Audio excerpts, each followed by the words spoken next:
욥기 6장 1절로 30절 한 절씩 교독합니다.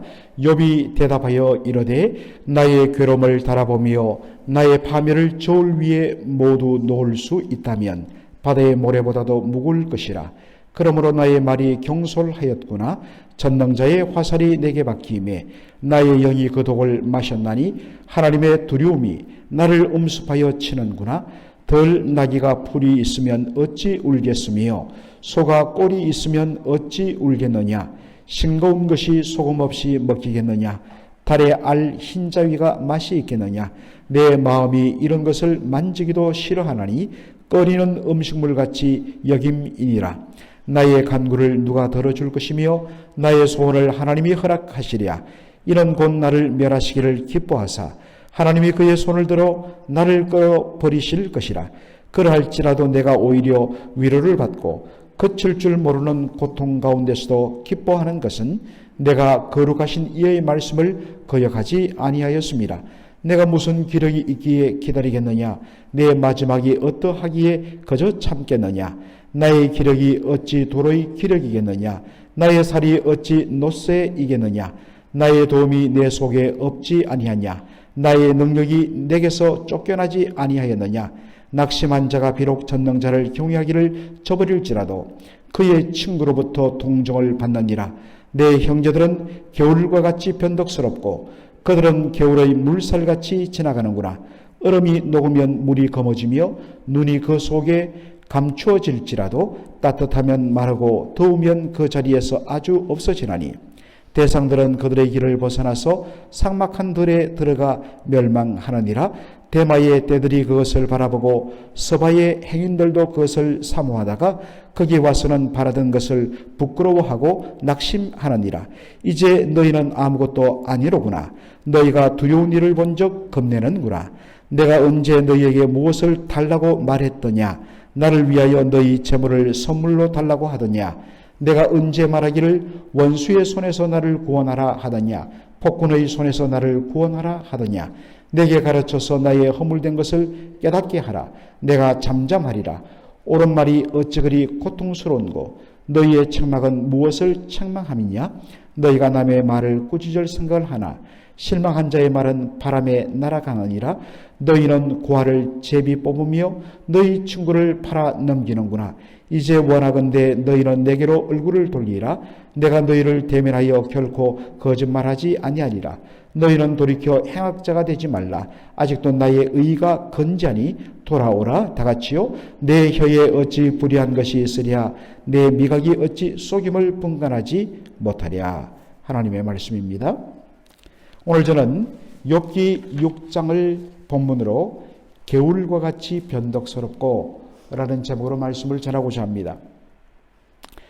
우리가 어제 살펴봤던 것처럼 욥의 세 친구 중에 제일 연장자인 엘리바스가 욥의 고난의 근본 원인은 그가 하나님 앞에 지은 죄 때문이다.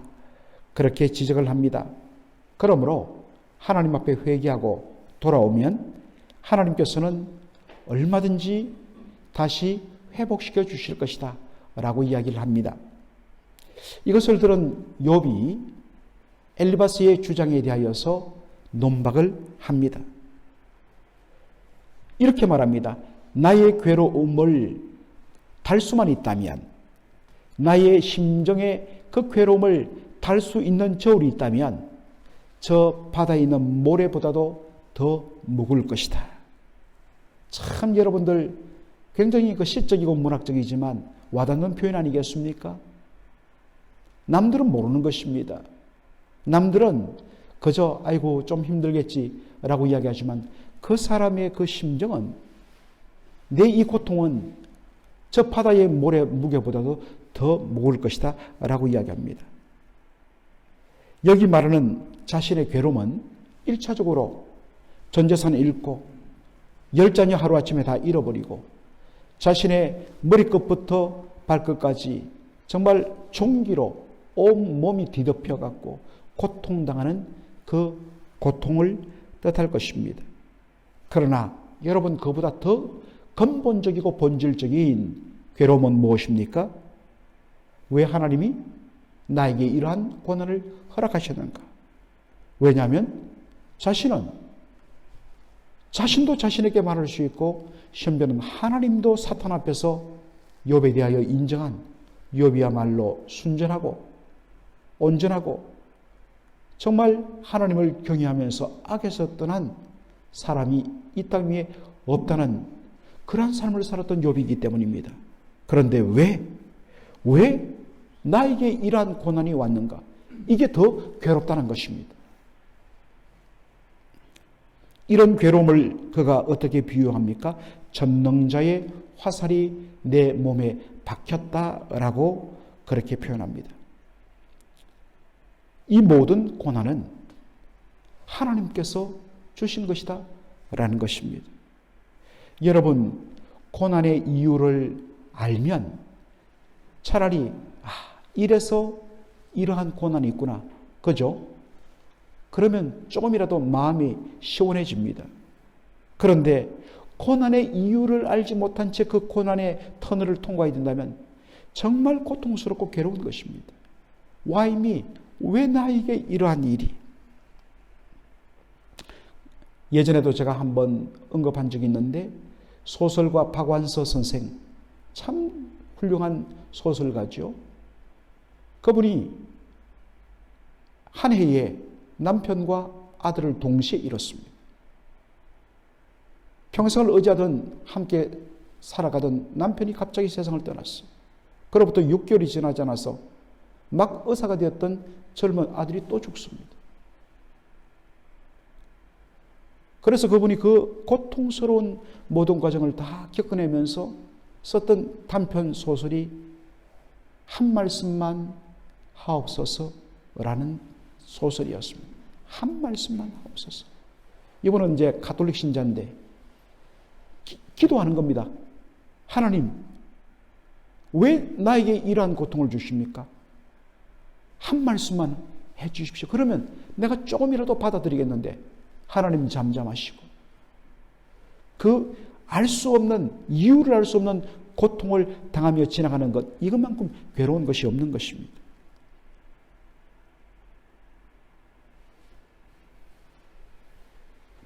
욥기 6장 10절 보면 욥은 이러한 가운데도 자신의 유일한 그 위로와 소망은 뭐냐? 내가 거룩하신 이의 말씀을 거역하지 않았다는 것입니다. 이것만큼은 분명하다. 하나님의 말씀을 거역해서 내가 이런 고난 당하는 것은 아니라는 그런 확실은 있다. 이게 자기한테는 마지막 위로와 소망이 되는 것입니다. 그러면서 욥은 이제 자기들을 위로한답시고 자신을 향하여 책망하는, 말의 표현은 다르지만 그 내용은 똑같습니다. 네가 당하는 이 모든 고난은 너의 근본 죄 때문이다. 이 친구들에 대하여 섭섭함을 말합니다. 14절에 보니까 낙심한 자가 비록 전능자를 경외하기를 저버릴지라도 그의 친구로부터 동정을 받느니라. 예를 들어서 극단적인 예입니다. 어떤 사람이 너무나 믿음에 낙심을 해갖고 나 하나님 안 믿어. 하나님을 저버립니다.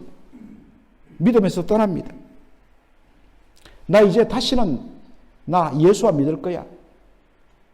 주님을 거부합니다. 이럴 때에 그의 고통을 잘 모르는 사람은 그의 지금 이 모습 보고 어디 감히 그런 말을 해? 라고 비난합니다. 그런데 진짜 그 사람을 품어주고 아끼는 진짜 참된 친구라면 어떡하겠습니까?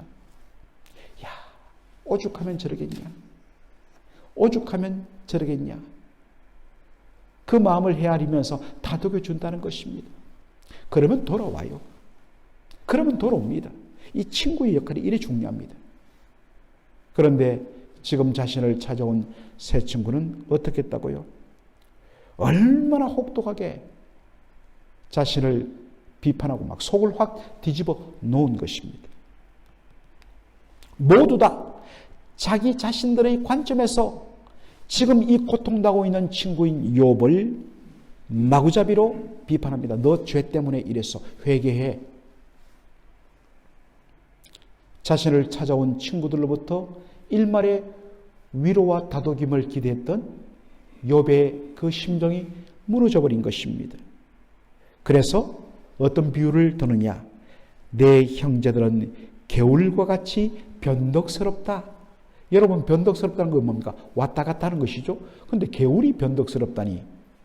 여러분, 개울, 이 시냇물, 이 개울이 변덕스럽다니 이게 무슨 말일까요? 이 개울은 원어를 살피면, 히브리 원어를 보면 이게 바로 이 중동이라든지 이 건동 지역의 사막 지역에 있는 와디라는 것입니다. 혹시 여러분 와디란 말 들어보셨습니까? 예전에 저는 벌써 한 40년 전에 고등학교 다닐 때에 지리 시간에 들었던 바로 내용입니다. 이 와디는 여러분 사막 지역에 나 있는 건천, 마른 개울을 뜻해요. 분명하게 보면 물이 흘러간 그 자국이 있습니다. 그런데 완전히 마른 땅이에요. 그러다가 이 사막 지역에는 바로 겨울부터 우기가 시작되는데 몇 차례 많은 비가 내리고 특별히 저 헤르몬산, 헐몬산에는 항상 눈이 쌓여 있는데 그 봄에 그 산에 쌓였던 눈이 녹으면서 그 눈 녹은 물이 밑으로 흐르면서 뭡니까? 삽시간에 거대한 강이 됩니다. 여러분 해외 토픽에도 종종 이 사막에 강이 흐르는 장면들을 보게 될 것입니다. 정말 며칠 동안 거대한 강이 되어서 물줄기가 흘러내려갑니다. 이건 캘리포니아에서도 종종 볼 수 있는 장면이에요. 그러다가 비가 그치고 눈 녹은 것이 이제 완전히 다 흘러내리면 물줄기가 거대한 강처럼 보이던 것이 점차 줄더니 졸졸 실개천이 됩니다. 그리고 이것도 한두 달 지나면 완전히 말라버려 갖고 언제 여기가 그토록 많은 물이 흘렀던 강이요 하천인가를 알아볼 수 없을 정도로 물이 흘러내린 흔적만 있는 그 위에는 그냥 완전히 물 한 방울 없는 말라버린, 어디서 여기가 그 옛날 얼마 전까지 하천이었는가 겨울이었는가 라는 것을 알 수 없을 정도로 마른 땅이 되어버리는 것, 바로 그것을 빗대어 말합니다. 뭔가 여기에 가면 물이 있을 것이다. 그래서 욥기 6장 18절 이하에 보면 사막을 통행하면서 장사를 하는 바로 낙타떼를 가지고 장사를 하는 대상들을 비유로 듭니다. 사막을 통행하던 대상들이 어느 날 갑자기 이제 물이 떨어졌습니다. 사막에서 물이 떨어지면 죽지 않습니까? 그런데 저 멀리서 보니까 물줄기가 이 물이 흘러가는 흔적이 보입니다. 아, 저기 가면 물을 조금이라도 얻을 수 있겠구나. 가봤더니 개울의 흔적만 보입니다. 옛날에 물이 흘러갔던 자국은 나 있지만 물 한 방울 없는 마른 땅이 된 그 와디를 보게 된 것입니다. 희망을 가지고 달려갔는데 물 한 방울 구할 수 없고 과거에 흘렀던 물의 흔적만 발견할 때 그 순간에 희망이 절망으로 바뀌면서 더 큰 고통을 당하게 되는 것입니다. 욥의 심정이 이와 같았다는 것입니다. 자신이 고통당했다는 이야기를 듣고서 멀리서 찾아온 새 친구들로부터 생수 같은 위로를 기대했습니다. 그런데 그들에게서 받은 것은 뭡니까? 정말 독이 가득한 물을 공급받은 것입니다. 친구들의 책망이 자신을 더 고통스럽게 만들었습니다. 욥이 이렇게 말합니다. 욥기 6장 25절에 옳은 말이 어찌 그리 고통스러운고 라고 말합니다. 여러분, 이 옳은 말이란 것, 여기 옳은 말이란 것은 어떠한 동정심이나 긍휼이 여기는 그 사람의 심정을 공감해 주는 그 감정을 싹 배제한 팩트. 객관적으로는 옳아요. 객관적으로는 한마디도 틀린 말 없어요. 그런데 어떻습니까? 그 그 속에 사랑이라든지 그 사람의 아픔을 공감하는 것이 사라진 오른말은 정말로 무서운 칼이 되는 것입니다. 우리가 종종 실수하는 것, 내가 뭐 틀린 말 했어? 내 말 중에 틀린 말 어디 있어? 다 옳지요. 그러나 여러분, 옳은 말이 사람을 살리는 바른 말은 될 수 없습니다. 옳은 말과 바른 말을 우리는 구별해야 합니다. 사랑하는 성도 여러분, 우리의 마음 속에 상대방을 향한 깊은 동정이란 것은 우리가 좀 이 안 좋게 쓰는데 동정, 같은 심정을 뜻합니다. 상대방이 아프면 나도 아픈 것, 이게 동정입니다. sympathy라고 영어로 말하죠. 상대방을 옛날 성경은 체휼이라고 말을 쓰는데 동정의 마음, 체휼의 마음과 사랑이 없으면 도리어 그 상대방의 영혼을 죽이는 것입니다. 여러분, 우리의 이러한 언어를 잘 살펴야 됩니다. 흥미로운 점은 욥이 엘리바스 한 사람에게 말하지 않았다는 것입니다. 지금 4장과 5장에 걸쳐서 엘리바스가 욥을 그렇게 책망하는 내용이 되어 있습니다. 그런데 욥이 이에 대하여 반박하면서 당신이 한 사람을 가리지 않고 너희들이 라고 말합니다. 계속해서 너희들이라고 말합니다. 이 너희들이란 것은 세 친구를 다 가리키는 것이에요. 지금 욥을 공격하고 책망한 것은 엘리바스 한 사람인데 왜 너희들이 나를 그렇게 고통스럽게 만들었다고 말할까? 비록 욥을 향하여 입을 열어서 책망한 것은 엘리바스 한 사람이지만 옆에 있던 다른 두 친구들도 그 엘리바스의 말에 맞장구 치며 수군거리면서 빈정거리면서 그렇게 맞장구 치는 그러한 모습을 보였던 것입니다. 사랑하는 성도 여러분, 수군거림과 빈정거림은 차라리 말하면 괜찮습니다. 말하면 덜 고통스러운데 말하지 않고 옆에서 눈을 주면서 빈정거리고 수군거리고 속닥거리고, 여러분, 이것이 사람을 더 고통스럽게 만듭니다. 절대로 교회에서는 그래서는 안 됩니다. 말하고 싶어도 수군거리고 싶어도 참아야 돼요.